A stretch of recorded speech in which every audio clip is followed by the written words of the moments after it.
Alright, so now we're ready to start our fire. You just can't jump into it. A lot of people think that like building a campfire that you throw the match on the pile of wood and poof, there it is. It doesn't work that way. The first thing you got to do in your burn barrel is you got to get a fire going. Now, around here I have a lot of pine trees, so you need to start with leaf litter. Whether it be pine straw, things like this, a good quarter barrel of pine straw or leaves is what's going to get your fire going to begin with. So you take this stuff, you load it up in your barrel,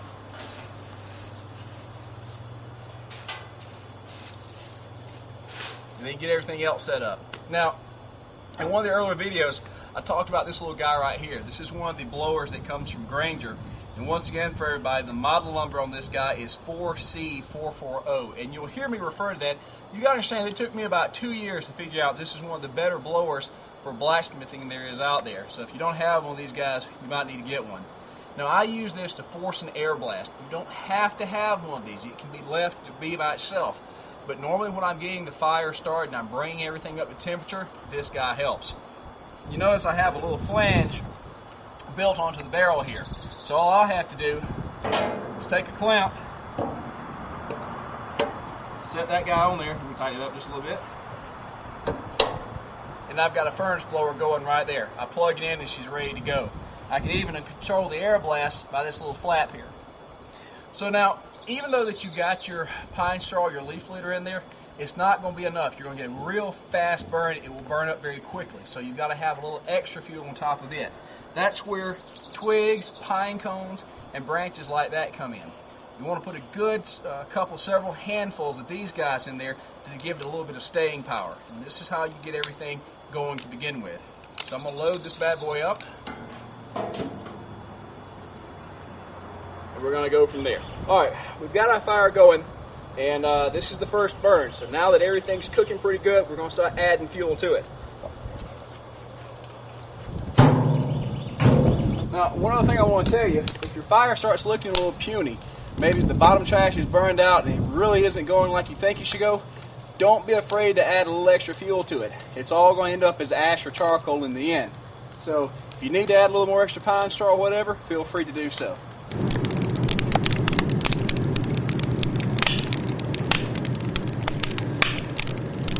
Alright, so if you run across a nasty piece that looks like this, that's got more nails than you care to look at, don't sweat it.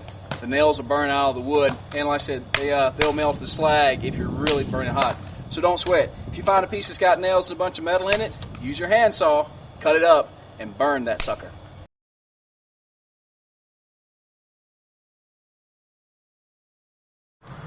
So now what's happening is we've got a good burn. In fact, I can feel the heat coming off this barrel. I know this guy has enough heat now to sustain the reaction, so I'm going to kill my air blast. So let's talk about charcoal as a fuel. Now, charcoal is good stuff. I mean, I really enjoy it, but the only problem with charcoal is simply one of volume. Now, pound for pound, charcoal is just as efficient as coal, meaning that the BTUs are the same. Now, for those of you that don't know about BTUs, that's basically a measurement for heat. Pound for pound, charcoal puts off the same measurement of BTUs as coal does. But your issue here is one of volume, because just like a pound of lead is much smaller than a pound of feathers, you're going to find the same is true with coal and charcoal. Now, for my forge, when I run during the day, most of the time a 55-gallon drum of charcoal is what I burn up any given forge day. Compare that when I run coal, and I'm only going to burn up about a 5-gallon bucket. So keep that in mind. Now that's for a full forge. For what you're doing, if you get you a 55-gallon drum to make charcoal in, it's going to provide you with all the charcoal that you're going to need.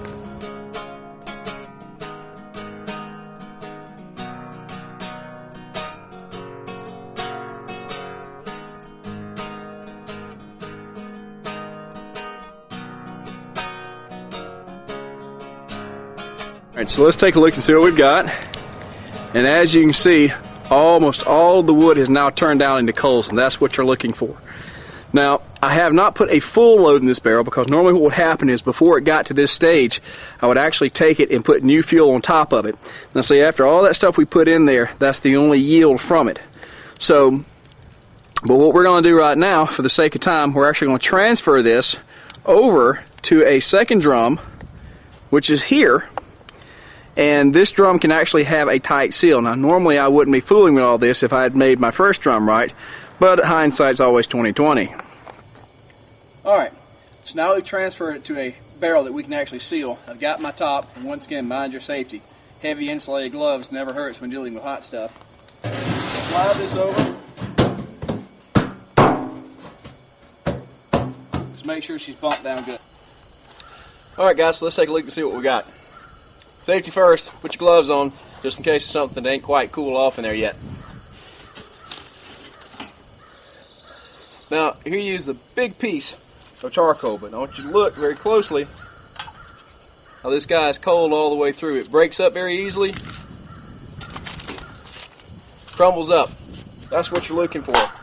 And there you go, you've got yourself a batch of charcoal. Well, there you go, charcoal for free. Now guys, safety. This stuff is very dry, which means if there's any spark left in it, as I said before, it will reignite once it catches air. Keep this stuff stored away from anything that's flammable. You want to know how I know? Ask me. Well, it's because I thought I put it out. 11 o'clock that night I looked out to the shop and saw a small inferno beside my shop. So be careful, be safety conscious. Keep it around water, keep a fire extinguisher around, wear gloves, keep your safety glasses on. So, outside of that, guys, I think it's a pretty good run. It should show you how to get started, get you some fuel going for your forge. Outside of that, that's pretty much the deal. And I want to say, everybody, I've really enjoyed making these little videos. There's more coming. Thank you for watching them, and I'll see you again on the next set of videos from Purgatory Ironworks. Take care, guys.